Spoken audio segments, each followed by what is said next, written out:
Welcome to the People Space podcast with me, Wenson Mavoro. And of course, the People Space is being hosted by the Center for Trade Policy and Development, a civil society organization specifically designated on this particular initiative to be able to bring to you quality conversations with regards governance and economic management, and also pertinent issues relating generally within the Zambian governance space.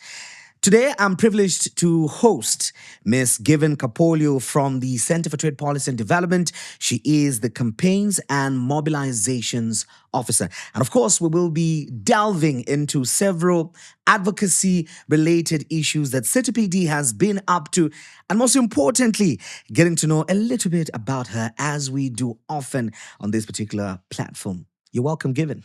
Thank you so much for having me. I'm very excited to be here. I'm the first female that you're hosting. I've been following the podcast religiously, enjoying the conversations. So it's a great honor to just be here. Considering the people that have sat on this couch, I feel very honored to be here. And I'm hopeful that I do open the door for many more females to sit on this seat and have these amazing conversations with you.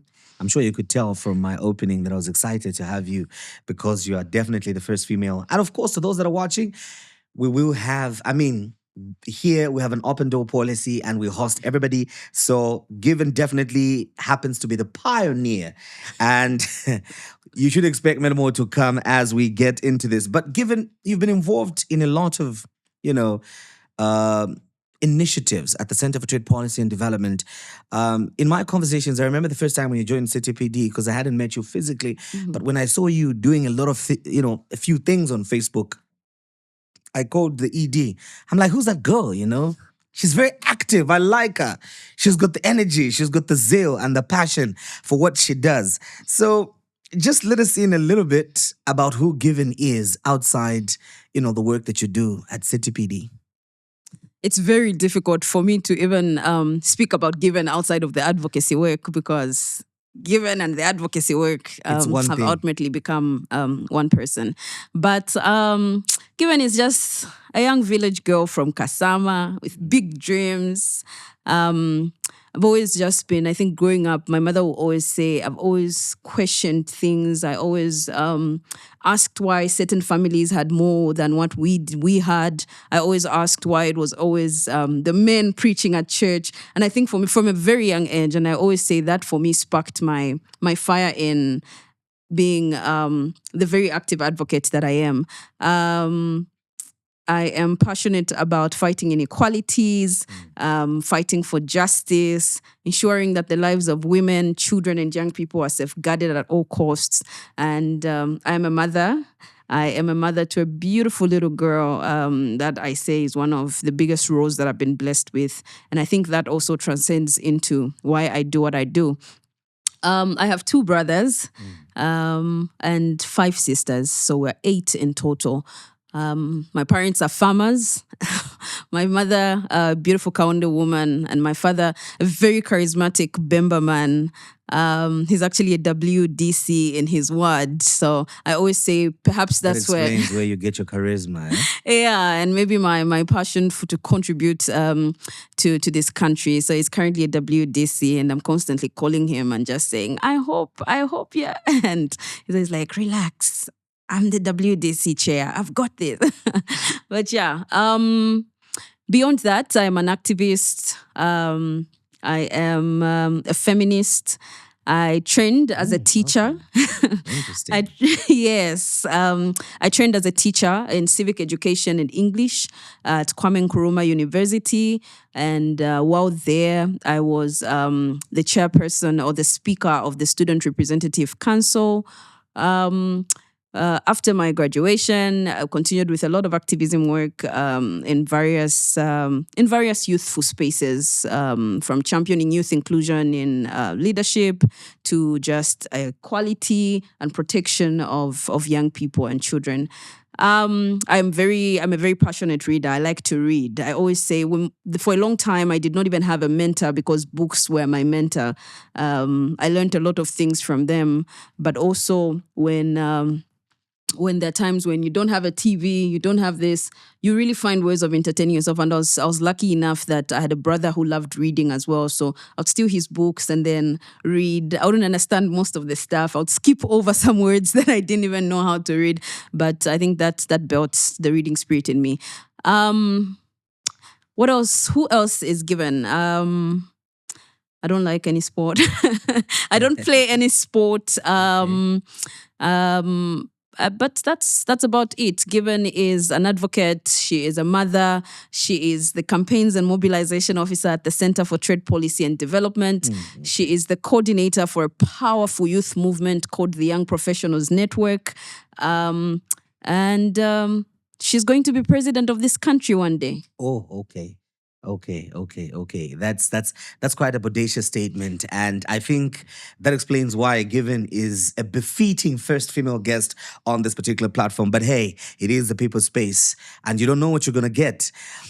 You mentioned something very interesting. You talked about, two keywords for me stand out: the issue of equality and also feminism. And I think I should take this opportunity to try and get a little bit, about that. So I have seen on social media that when we talk about equality, when we talk about feminism, these important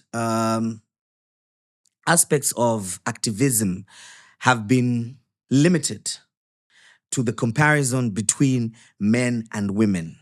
And I've seen a drive that at the same time tries to portray women to be above men.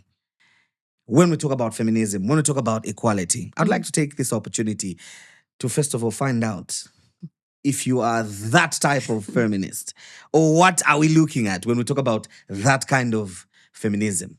Okay.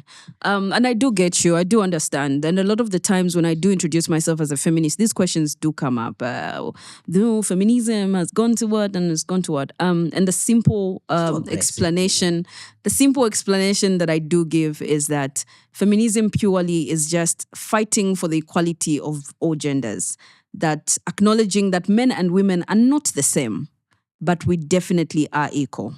We must have access to equal opportunities. We must have access to equal seats at the table. We must have equal access to resources. And I always also go a step further and I say, there are many thoughts around the ideology of feminism that people have taken to the extreme and that could be flawed. That still does not take away from feminism. And I always say, many Zambians are Christians. And they don't necessarily agree with all Christian doctrines. So if you're Catholic and another Christian is a Sabbath keeper or a different denomination, you may not agree with all their beliefs and their and the rules of that church. But then you don't say, I'm quitting Christianity because these Christians are worshiping on Sunday, or I'm quitting Christianity because these Christians wear this to their church. You still stay a Christian, but you still say, I am a Christian because I believe in the Christian ideology, but I'm a different Christian from these Christians. And anyone who thinks feminism is about women being greater than men has it flawed. Because really, we are not saying now women should be better than men or women should be above men. We're just saying women and men should be equal. The aggression, I do understand, Wedson, Why because can't we complement each other? well, I do understand the aggression because for a long time, we must never forget history. And for a long time, women were considered property. Wedson, a few years ago, when a man counted his property, when I asked you, Wedson, what do you own?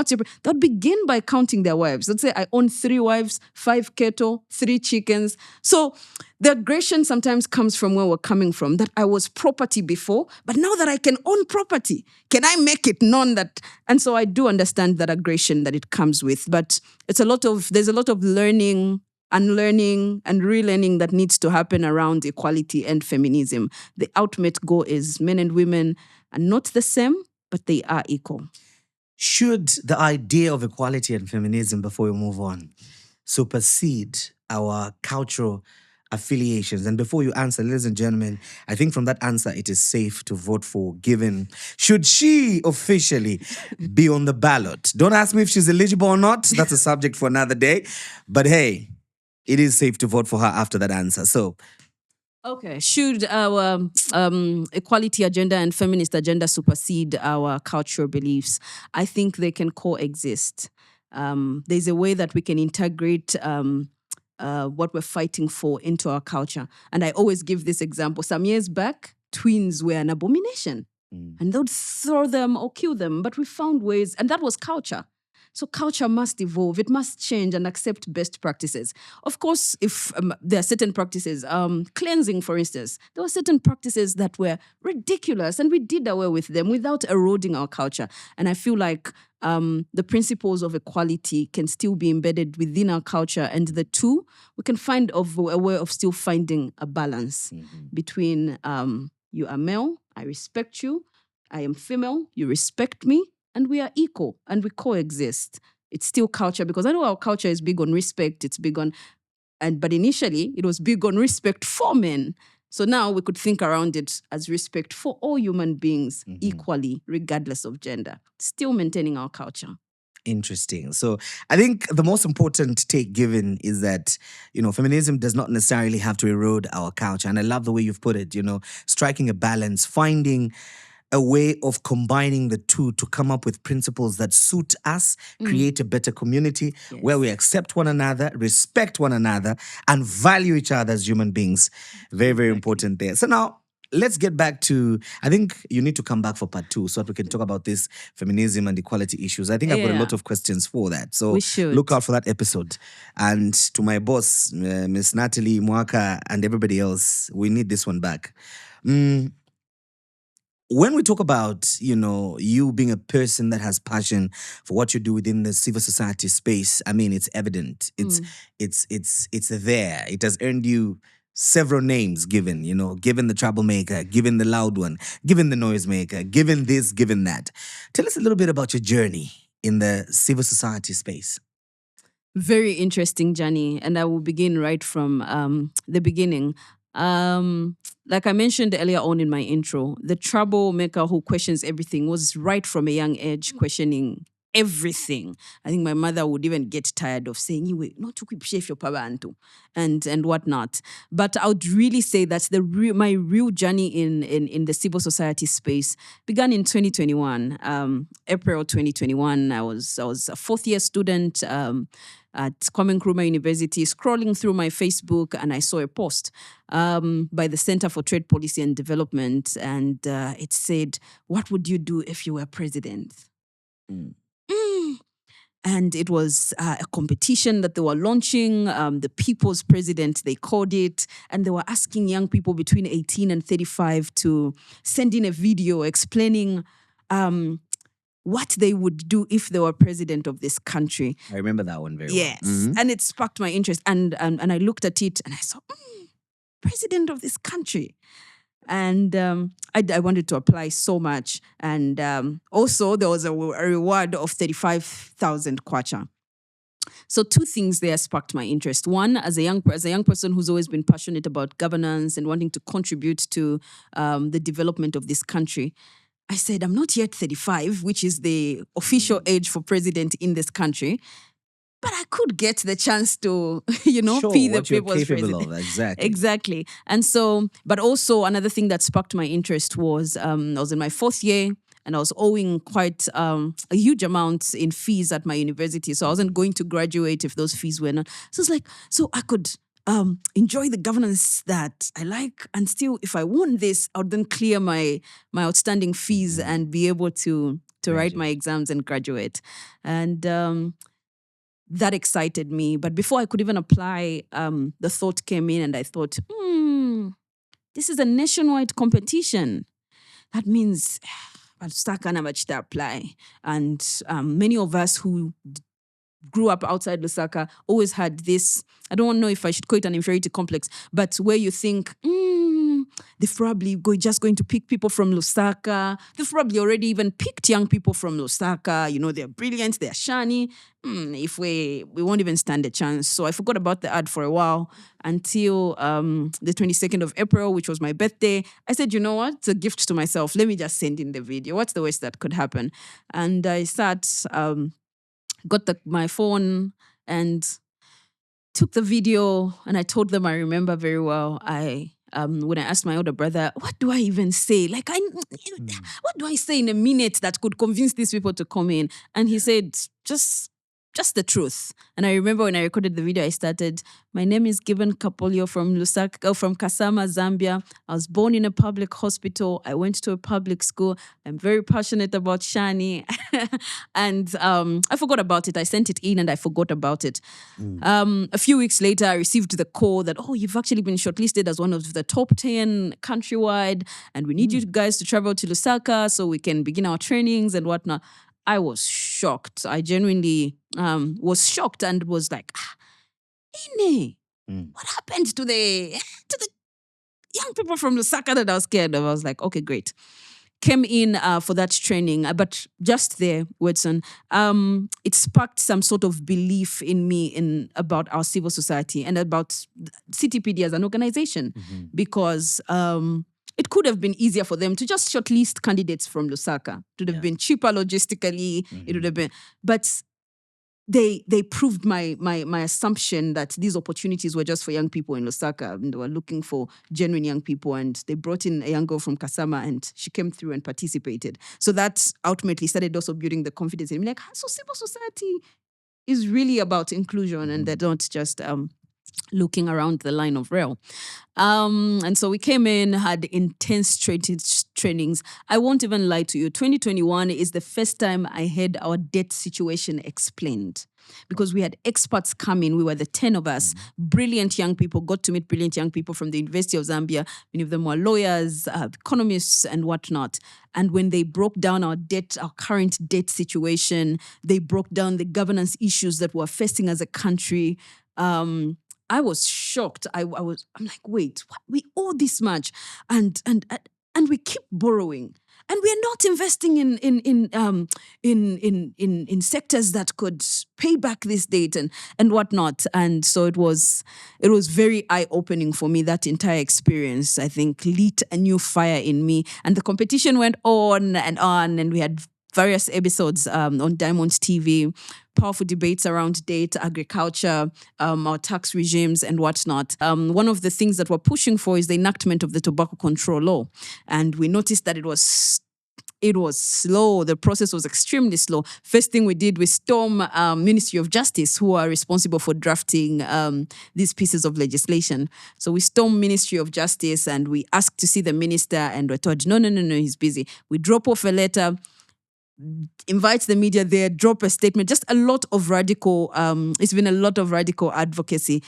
While storm Ministry of Health, demand to speak to the people that we thought we were storing our bill, staged a protest right outside our National Assembly, because ultimately we knew that it was a Friday, the Vice President would be coming in, the Minister of Health would be coming in, so we organized young people. I always get excited when young people are passionate about something. Mobilized young people, organized young people. Were over 100 young people gathered outside the National Assembly with our placards, singing songs, and the Minister of Health had to stop and speak to us. And we said, we just want the bill. And she said, I'm happy that you, the young people, are advocating for it. We shall pass the bill. And that's some of the advocacy. But I think for me, another very important thing is that the advocacy work that we do and the advocacy work that I've been involved in goes beyond what the budget allows. Because Youth Day, we hear the president is going to be at Mlungushi for the Youth Indaba. Do you know what? I said, for a long time, we've been speaking to MPs, ministers, and it's time to get the message to the president. So I go over there and he's making his tours. And I said, Miss, it was a complete ambush, and the advocacy really just transcends the plans. While he's speaking to this table and as he's about to move on, I say, Mr. President, sir, my name is Given Kapolyo. We are young people who are pushing for the enactment of the tobacco control law. We want this law. Young people are getting hooked. And he says, I have heard. And I think for me, that's some of the advocacy work. Beyond that, I mentioned how the Center for Trade Policy and Development has a youth network called the Young Professionals Network, working with young people around different thematic areas that CTPD works in, from climate to environmental issues, trade, public debt. It's just been an amazing experience altogether, being a young person and being able to be at the forefront of such powerful campaigns has been amazing. My advocacy journey has been amazing, and the impact that we continue to contribute to the development of this country is just amazing. Interesting. And I know that Given is trying to be modest and diplomatic about this whole thing. But hey, as you've heard, the journey requires courage, and we will delve more into that when we come back after the break. Stay tuned.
I'm happy that you chose this area because area iliko unique. Yasiyanako na kuma areas kwinango. Bamene bapaka it's even better that twankala na bana bangono bambiri. Why? Because muno muzapezeka kuti yamene tikamba ya tobacco iyi. Bakulu bambiri batuma bana kwenda ogula fwaka. Atenda ogule fwaka kuja mwana akagula fwaka bazamupasa atenda kakabie panepa pala washe na fwaka umwana ambo okutashani bakubwera kulya nangala tashani alapepa kopa anono. So it's good that abana oko bali anabana bambo okusambira okwewe kuti tobacco is what? Abanzanga ba baby. Tobacco is what? Tobacco is what? Tobacco is fine. Tushiteko reduce kupepa fwaka na madrugs yenango because church compound I'm sure mumvera ndiye kuli majanki maningi mumvera I'm sure mumatamba ma groups yosiyana siyana chamene timalengeza ni madrugs yamene tikambapo pano and tobacco is one of them. So mukatipasa information mukapasa abantu banga information as a counselor and other community leaders chonga ziko motiziwa kuti we are going to have a better George ziko momaninga ngani ya fwaka tobacco siwamene. The tobacco is very harmful. You should know that tobacco, according to the Ministry of Health, it kills more than 7,000 people. Okay? More than 7,000 people per year. These are our future leaders, so we need to protect them from tobacco. And that's the reason why we are here. Takutandalirani kutitukuze na tobacco olo fwaka. Niyo ipa, okay? Ipi ni wewe sube mafwaka ngatuja wina ngabe mangala nepa fupi. Na iwe ungadwale ayi. We have joined forces. Wonse tikamba pankani yosi ya fwaka, yosi ya sunko, yosi ya shisha ayi. No yosi ya chamba na madrugs yena nguyopusa na pusa. Simwamene. So wazimai na wazibambo please. Sazi kondo tuma bana, mukutuma bana kuja bana na bamankala curious ayi. Ndiye patapewa mayambira nangu ya mene sunko ati ayi. Atokadwala chimfine bakolo knife and fight my problems ayi. Cities ya mwana vyaza mvera mukumumvesa ya manager sungo chizanengesa kuti na futi next time akabwezepo. So from today onwards each one of us tikaenda kumanyumba we should join in the fight and say no to what? Vimfwaka famka mwana wanakazi nao tasira bana kuiga mlandu wa fwaka wewe itobaka organizepo pa bana hati siriji. Tobacco fwaka niyoipa. Kambateni fwaka niyoipa. Fwaka inde every year vantu 7,000 vakufa mu UTH kukitwe konse kamba kafwaka 7,000 every year. Ndiponso vantu venangu 800 wakufa kamba kafwaka vamene sivabema. Tipempha boma pass the tobacco control bill. Chinglizani wana. Chinglizani wanda. Katwaturira kuba byokule pese mo ayumfira totoka ekuba bakaramba abanike banyengo kubisana bali kontoka kacharira na kononaka irasharira nokoniraka kali peka murirwaka kwesuri konseriraka. Ladies and gentlemen, may I have your attention once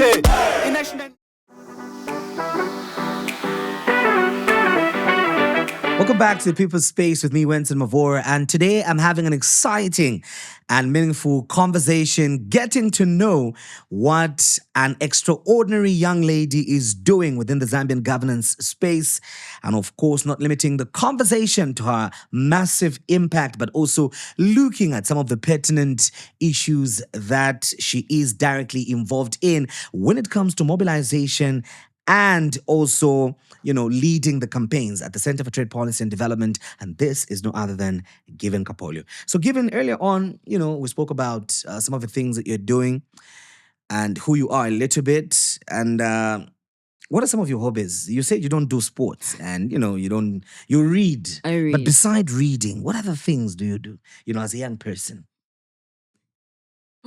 I do a lot of reading, that's for sure. A lot of writing as well, because when you do read, there's always these thoughts that are sparked. So I like to also just write that down. Hopefully it amounts into a book one day. Right now, I don't know if studying is a hobby, but because I've been studying for my master's, it's also become some sort of hobby because it's something that I'm now just doing for fun. I really just enjoy reading these development books. My master's is in governance, human rights, and development. So anything around development, human rights, and whatnot has been giving me a lot of joy right now. Anything else apart from that? I think spending time with my friends is also something. We'll sit and we'll talk, we'll paint, a lot of paint and sip. Also does come in very handy when we do relax. Okay. And I enjoy those things. Interesting. Earlier on, you made a bodacious statement and said you one day become the president of this country. So just let us in a little bit on your political aspirations. Okay, I will attempt to not say anything that will make me ineligible, because that The issue of eligibility. But yeah, I do want to lead this country one day. I know I want to be president of this country, but I also know that leading in any capacity really would be great. I do want to be president of this country. I noticed that many people, young people what especially, will make you different, by the way?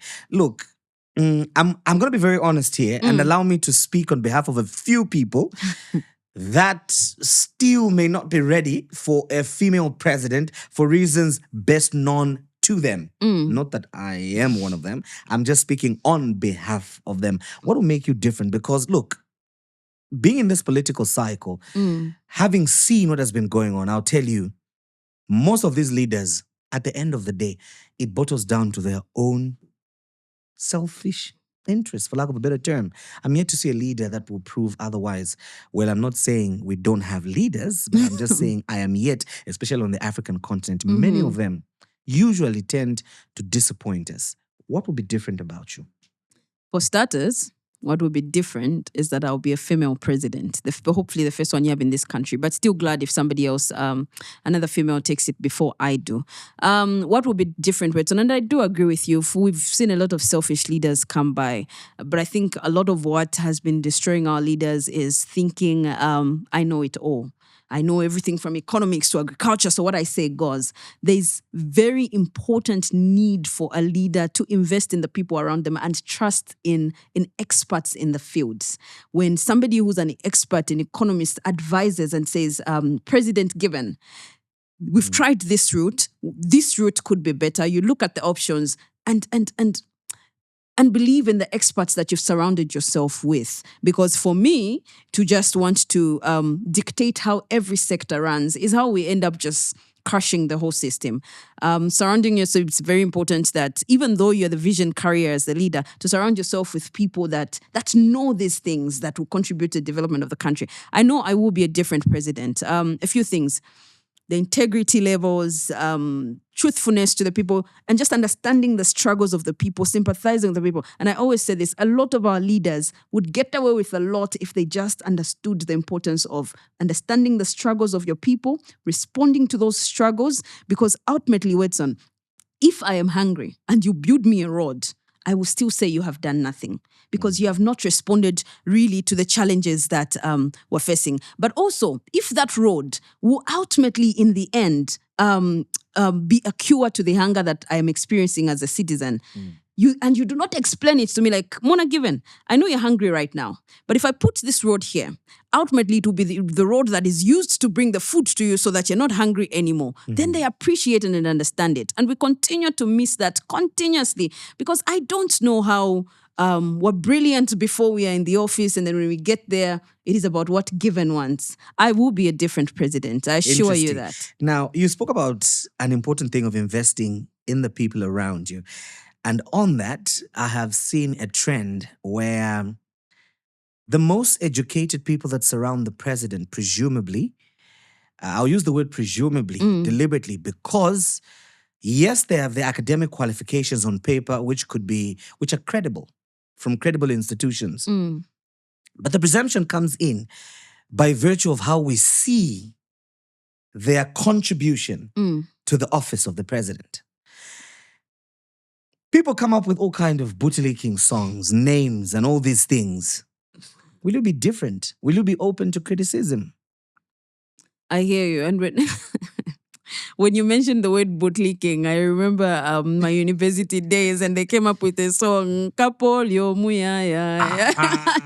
especially that one. Are you going to bring it back? Are you going to bring it back? And so I hear that and I understand. But we don't want to be hearing when a David as campaign manager, hey, Kapolyo, No. producing It must documentaries change. about how Given started.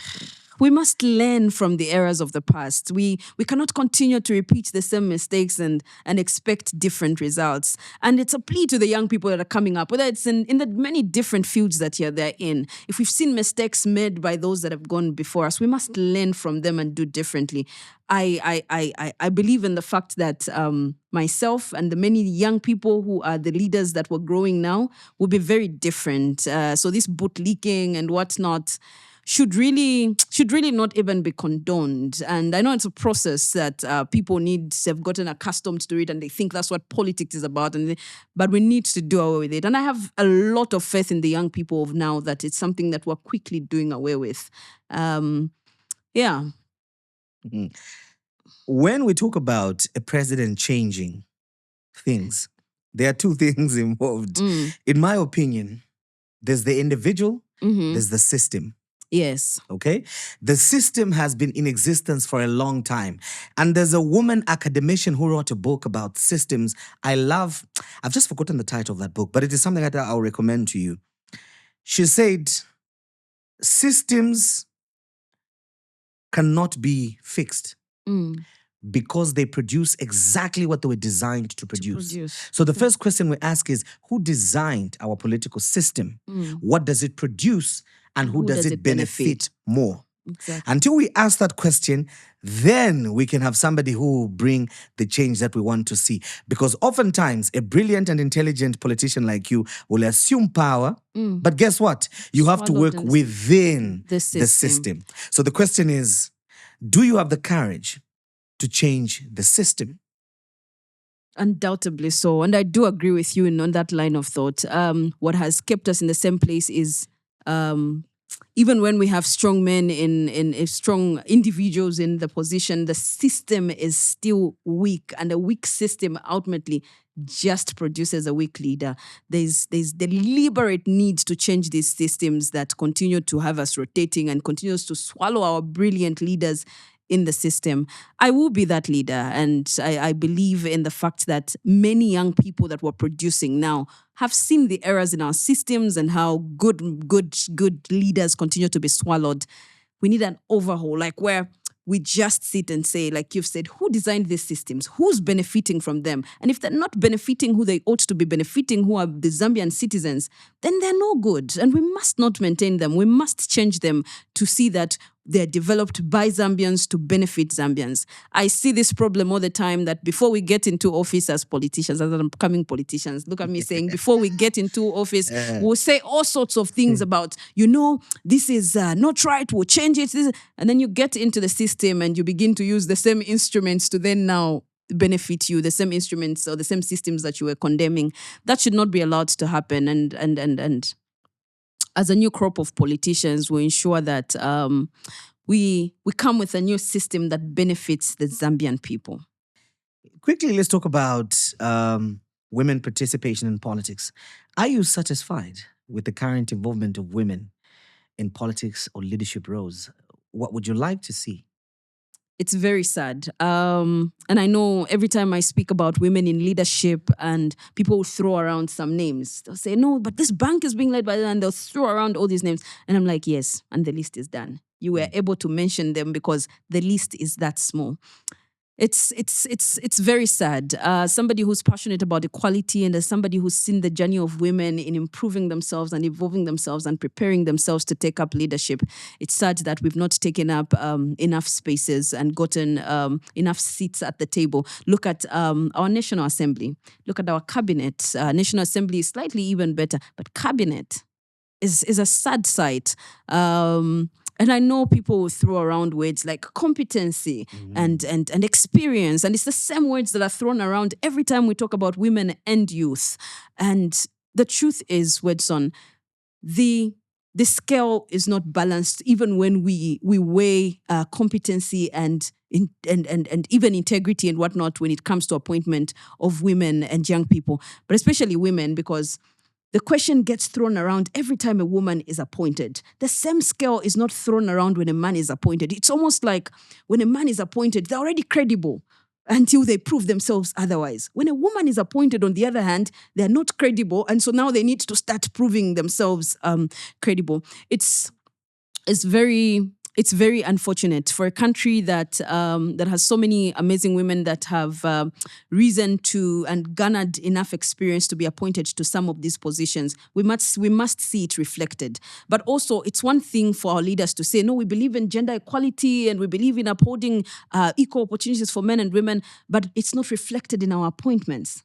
It's not reflected in our cabinet. It's not reflected in, even when the president nominates the 8 members of parliament that they nominate, it must be reflected. We're really just tired of, even as women, but we're tired of lip service where you say another thing and it's not reflected in the appointments. Women in politics I know politics is very, has not been an easy path for women. Like I mentioned earlier on, many women were kept away. I'll give you an example. One seminar I'm facilitating, and it's a room full of young women in politics. And I ask them, describe your ideal leader. What does an ideal leader look like in your head? From physical appearance to how they speak. And half the room, majority of the room actually define a man. And when they make their presentations, they say, I think a president or a leader should be tall, should be a man, should be common. And I'm like, no. For a long time, we thought a man must lead. And we are slowly moving from that time, but not fast enough. And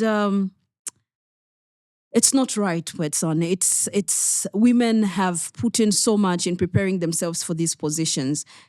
My appeal, I think, to general citizens is just that, the same scale. We've seen male politicians, male leaders fail us, and they're not judged as harshly as female politicians. When one female politician messes up, that's why we don't appoint women. That's why we don't vote for women. Look, they're failing. That's one. When one male politician messes up, that one male politician has messed up.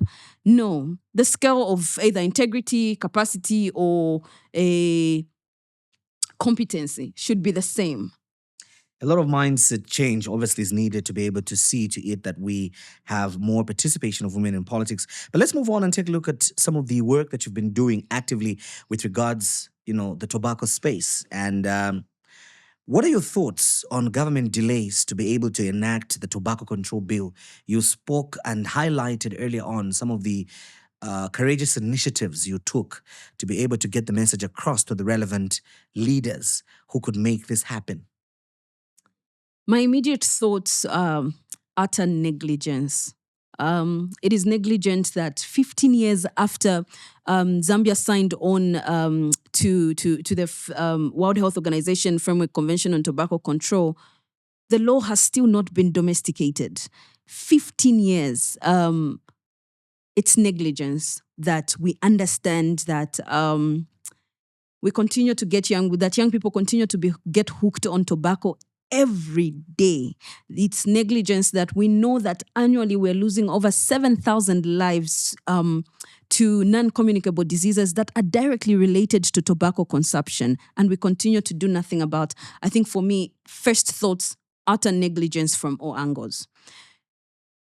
It's every time I elect a leader, I am thinking, who will protect my interests? Who will protect the interest of my child? Who will protect the interest of the Zambian citizens? And when something continues to affect young people who are the future, continues to affect our women, continues to affect our citizenry, then immediate and deliberate action needs to be taken. And first thoughts also is, now that 15 years later we've not domesticated this law, who's really benefiting from tobacco or the tobacco industry? Who's really benefiting? Because it's clearly not the young people. It's clearly not our lives that do not answer that. Okay, But I won't. hope that everyone who listens to this podcast asks themselves, what is the delay about? Who's benefiting from it? Because if the answer is no one is benefiting, then let's enact the law and protect. If there's more harm that's being done, and we have the numbers, World Health Organization has the numbers, Ministry of Health has these numbers of lives that we're losing and young people that are getting hooked every year and every day. If no, we can all conclude that no one really is benefiting. So what is holding the bill? It's something that I'm very passionate about, Wedson, because as a young person, when I got into university, it's what happens in these universities. You see shisha for the first time, you see a vape for the first time, and you get excited. And these are things that I tried as well and got excited by. And you get excited by them because even the branding and advertisement is to attract you as a young person. Because I can assure you, Wedson, they're not making a glittery vape for you or for my dad. They're definitely targeting me, who will be attracted to a pink, Some glittery glitter there and vape, everything, exactly, with the beautiful flavor. And I got hooked on those things. And it took me interacting with CTPD in 2021 after the competition, understanding the harms. And I'm like, wait, what? You mean even shisha, even this? And I said, no. This will not be one of the 7,000 lives that gets lost. And ultimately, it's not enough to just not consume it anymore. It was a deliberate step to say, how do I now protect my fellow young people and protect other people? I need these voters when I ultimately stand. We can't let them down. Okay, so in that same line of thought, what kind of tobacco-related reforms would you like to see as we get to, unfortunately, wrap up our conversation? As young people, and I speak for the many young people that and the many advocates around this issue, we are very unapologetic about the fact that we don't want these tobacco products being advertised. How are you advertising poison? Then let's make an advert for doom as well. Let's put doom in a pink bottle and advertise it as well. Because ultimately, whereas doom will kill you immediately, this one is still killing you. It's just it's the same thing. We cannot continue to advertise these products. That's some of the issues that the bill speaks to. And this is in line with the World Health Organization Framework Convention on Tobacco Control, that there's a ban or restriction on advertisement. We shouldn't be seeing billboards. The child is going to school and they're seeing billboards of try this, the flavors and whatnot. The comprehensive tobacco control bill that we're proposing speaks to this.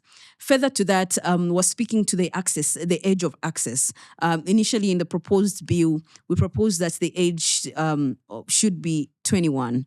I know there's been conversations around trying to reduce that age to 18 and whatnot, but the initial proposed age was that age of access should be at 21, because we're hoping that a 21-year-old is an adult, they're able to make their own sound decisions, and demanding that don't sell these products to children. Why are we selling? Even if it's not theirs to consume, don't sell it to them, because one day, every day buying and taking, every day, one day they will decide to say, what is this thing I'm always buying for dad? Let me try it. And that's how a child, because those things are very addictive. So we're saying don't sell to minors. Don't allow minors to sell this. we're also speaking to the bill equally speaks to issues around alternative livelihoods for tobacco farmers, because one of the arguments has been that, but we grow this tobacco for livelihood, and so we're saying if we're going to. But also another sad thing is that we have children working on these tobacco farms. We have women working on these tobacco farms without protective materials, and there's deliberate interventions to ensure that these women and the people that work on these farms are provided with alternative livelihoods to move away from it. The bill equally speaks around branding. Current branding of tobacco has even become more attractive, more flowery, more interesting to attract young people. And we're saying, let's have plain branding. If it's not plain branding, let's have clear pictures that show what you're consuming will show to you. And we've seen other countries do this. Kenya has passed their law. The tobacco industry is still there. I know there are fears from business-minded people to say, no, but if you put all these control measures, you're going to chase away investors. No. There are countries like Kenya and Nigeria where this bill has been, where the tobacco control legislation has been put in place, and these investors are still there and still selling and still abiding by the WASTIS. But at least there's that control, and that control ultimately protects your young people and protects your citizenry, and it is very important. I need to make this very clear, Watson, that we're not saying ban tobacco. We're not saying let's tell them to close up their businesses and leave. No, we're simply saying that we need control mechanisms in place. It can't just be free for all. Let's kill all our children. Let's get all our children hooked on tobacco. No. Before my producer David kills me, in a minute, I think it would be justice to also speak a little bit about this as we wrap up. In 1 minute given, you recently won the Global Youth Ambassador on Tobacco Control. Tell us a little bit about this award and what does it take? The Global Briefly. Young Ambassador of the Year, total highlight of my life so far. It was a recognition for the work that I have been doing for the past 4 years in advocacy around tobacco control. It's a global pandemic. And so when young people rise, young people like myself rise and go to the forefront of the battle, we're battling powerful industries. So when young people like myself rise and go to the battlefront and are ready to take on the industry and get legislation, tobacco control legislation enacted in our countries, you then get this recognition. It was a great honor because I know we're doing so much as young people in this country to push for this law. There's still more that needs to be done. And it was also just an encouragement to the advocates in this country, but also to our government, that the world is watching. They're seeing the little that we, the young people, are doing. It's time to enact that law. We must protect present and future generations from the harmful effects of tobacco. Ladies and gentlemen, there you have it. Given Kapolyo from the Center for Trade Policy and Development. She is the Campaigns and Mobilization Officer, of course, championing various legal reforms that are pertinent not only to the governance, but to securing the future of this particular country. And key among them is the legislation of the Tobacco Control Bill, which she has labored to explain in detail. And at the same time, just providing some of the insights into her aspiration for political leadership. I hope you enjoyed this particular session and we hope to see you next time. The name is Wenson Mavoro. And remember, let us know what you think about this particular conversations and topics that we bring to you on the People's Space by simply liking the Facebook page, Center for Trade Policy and Development, and most importantly, where this episode premiere, which is our YouTube page, which is the People's Space podcast. See you next time.